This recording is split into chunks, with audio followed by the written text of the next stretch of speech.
사도행전은 세 문단으로 21장은 세 문단으로 나눠 말씀드릴 수가 있습니다. 먼저 네 문단입니다. 1절부터 16절까지는 밀레도에서 가이사랴까지의 여정 및 환난에 대한 예언과 만류를 무릅쓴 바울의 예루살렘 도착 과정에 대해서 기록하고 있고요. 17절에서 26절은 바울의 제3차 전도 여행 보고 및 유대인 출신 신자들을 위한 결례 시행에 대해서, 27절에서 36절은 성전에서의 유대인들의 소유에 따른 바울의 체포에 대해서 기록하고요. 마지막으로 37절에서 40절까지는 바울의 요청과 천부장의 허락에 의한 유대인 소유 군중을 향한 바울의 변론 시작에 대해서 기록하고 있습니다. 오늘은 이 가운데 8절 말씀을 좀 묵상해 보려고 합니다. 이튿날 떠나 가이사랴에 이르러 7 집사 중 하나인 전도자 빌립에 들어가서 머무르니라.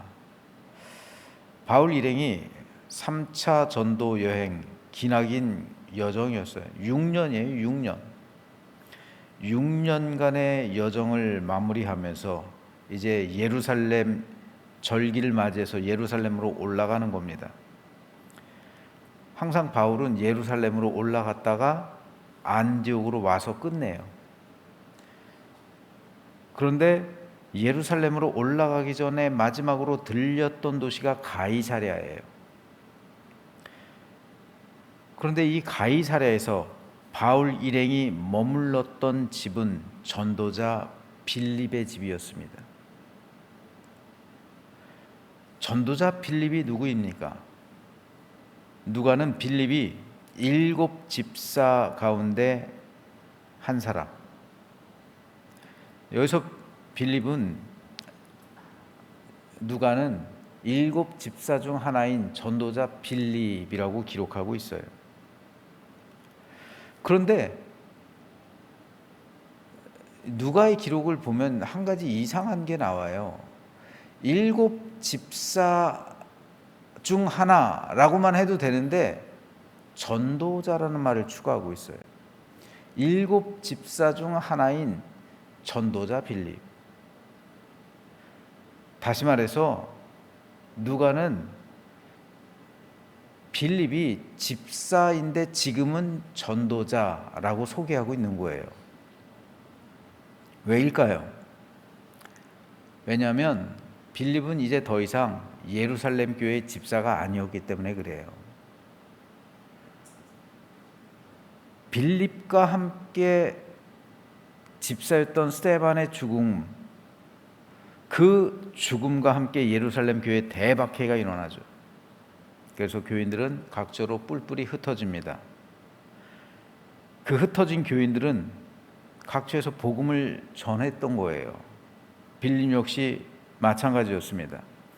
빌립은 예루살렘 교회를 떠나간 후에 전도 사역에 자신의 삶을 바치게 돼요. 누가는 사도행전 8장 전체를 할애해서 빌립의 전도 사역을 집중 조명합니다.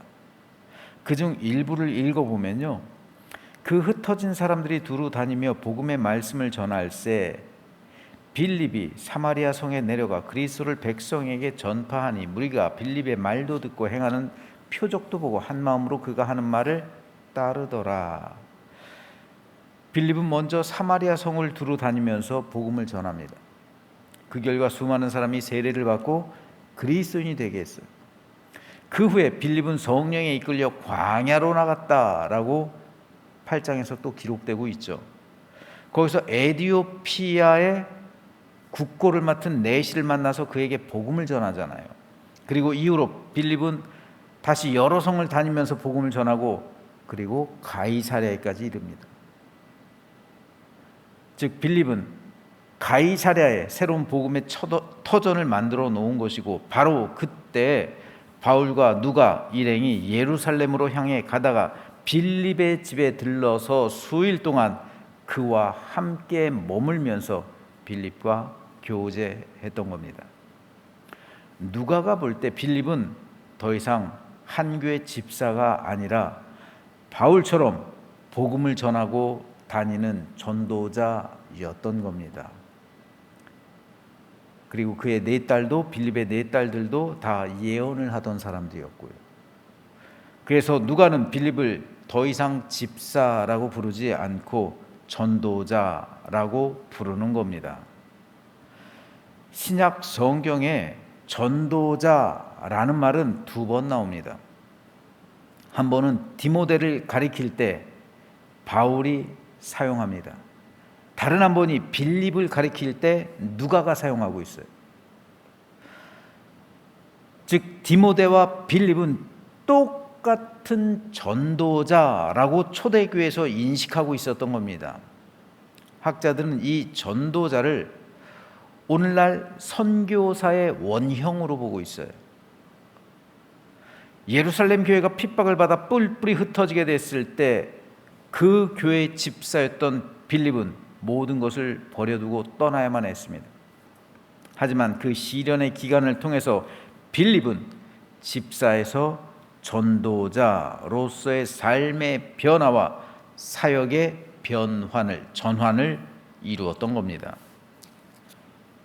헤르만 헤세는 그의 소설 데미안에서 이렇게 말합니다. 새는 알에서 나오려고 투쟁한다. 알은 세계다.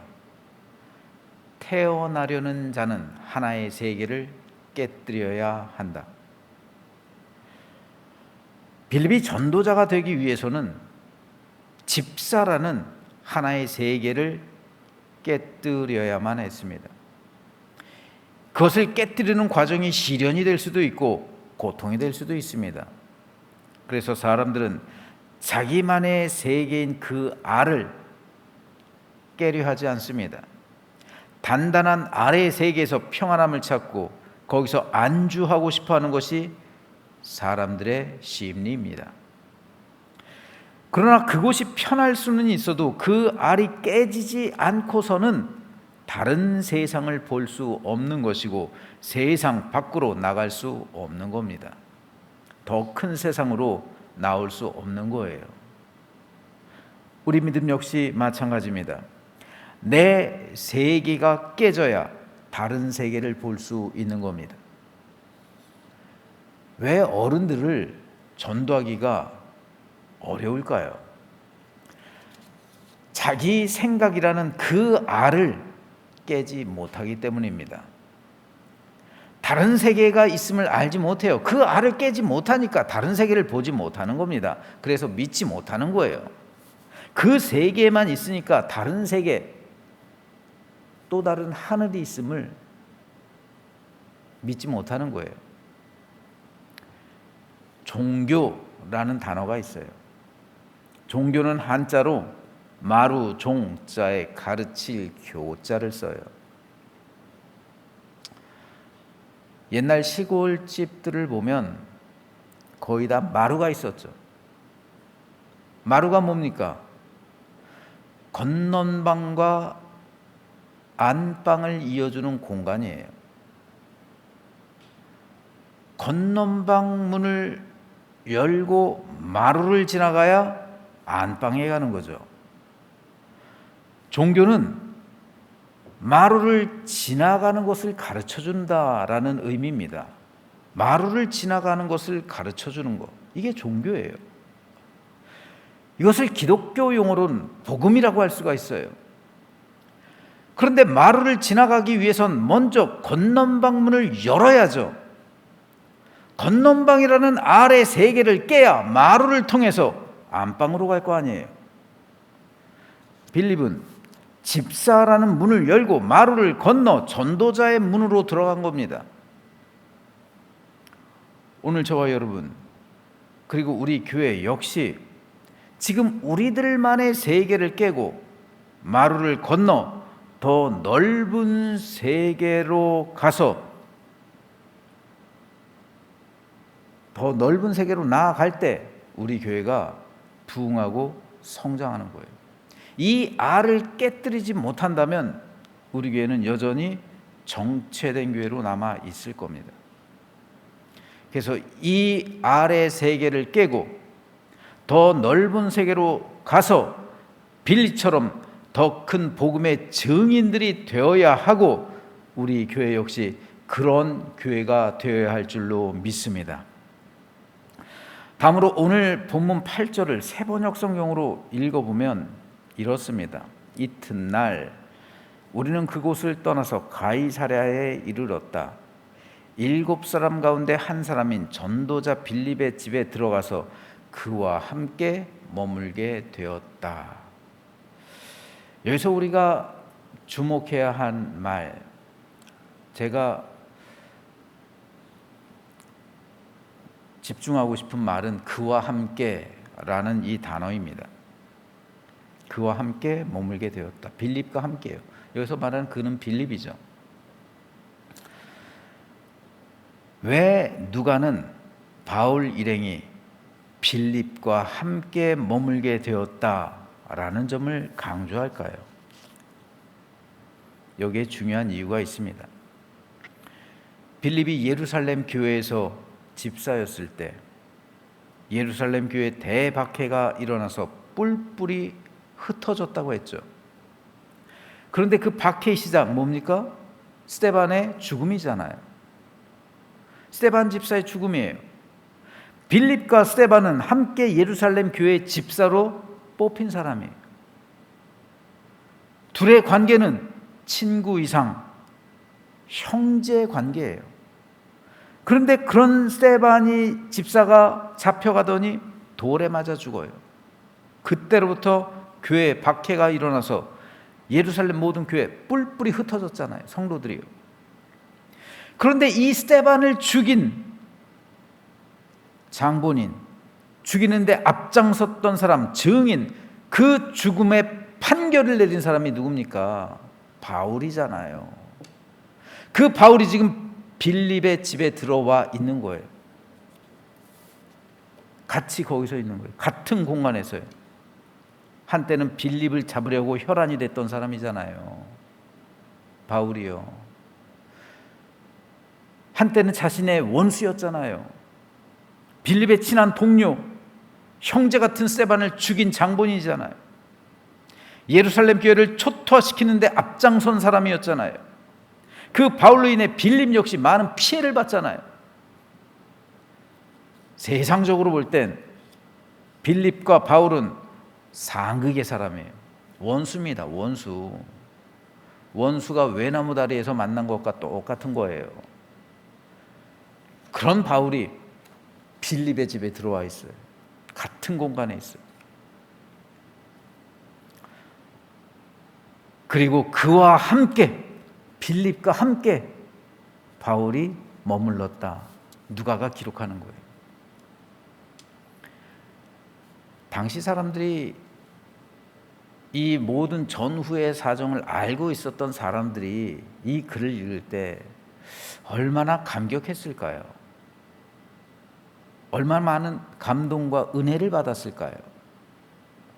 그리스도 안에서 이 글을 보는 그 모든 그 배경을 아는 사람들, 그런 사람들은 그리스도 안에서 원수가 변해서 동역자가 된 사실을 보는 거예요. 상극의 사람이 변해서 친구가 됐어요. 바울 때문에 도망갔던 사람의 그 집으로 바울이 들어갔어요. 예전에 바울이 그 집에 들어갔을 땐 빌립을 잡아냈겠죠. 그러나 그 집에 들어갔을 때 지금 서로 복음에 대해서 이야기해요. 서로 형제됨을 확인해요. 서로 이야기꽃을 피워요.